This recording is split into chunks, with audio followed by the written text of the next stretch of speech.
Hello traders, my name is Martin Rimes of HitTheMarkTrading.com, a contributor to Forex Trading TV. I'd like to talk to you today. It's November the 1st, 2013, around lunchtime here in the USA. I want to talk to you about what is going on with the crude oil market, the U.S. crude market, all right? Well, what we see is that basically price is trading in a band. That's it. Sometimes we slip out, come back in, slip out, come back in, but this band is holding pretty well, and it's been holding for some time, okay, looking back to 2011. So what we find is that the bottom of our band here is around 90.60. We also have an upward trend line, a channel line I call it. So the convergence of these two lines is acting as a tremendous magnet for price. Basically, when you see a dramatic jump up, you got to understand these things are going to come back down. That's all we're seeing here. So now what our target site is the 90.60 area. Okay, this window, this area. Let's look at the daily chart. All right. So the daily chart, the setup is the same as the weekly chart. The green line is our 34 exponential moving average. This is how we measure trend. Down at the bottom, we've got the commodity channel index. This is how we measure momentum. Okay? So what you see is a very nice, well-defined trading channel. And here, every time we touch the bottom, well, we kind of pop back up. So we're touching the bottom again. Kind of a big down day today. And here is where our lines converge, just above 90. So this is definitely the target.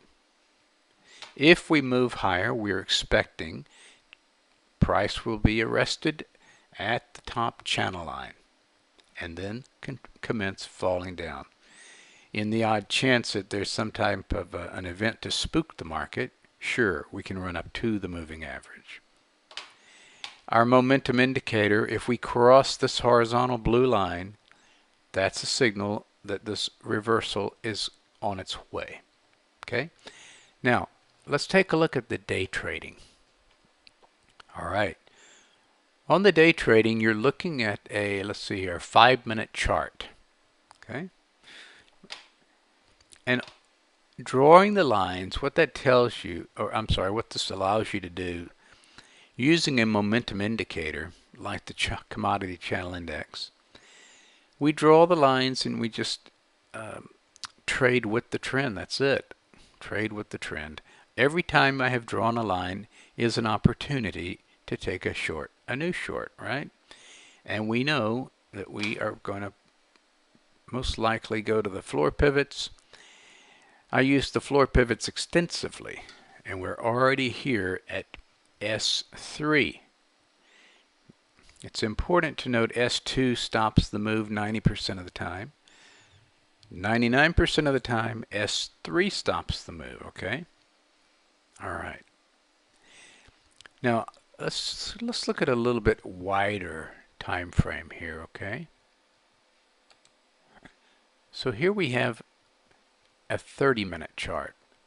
And what the 30-minute chart shows you is we had all this overnight congestion, and then all of a sudden the bottom just starts falling out.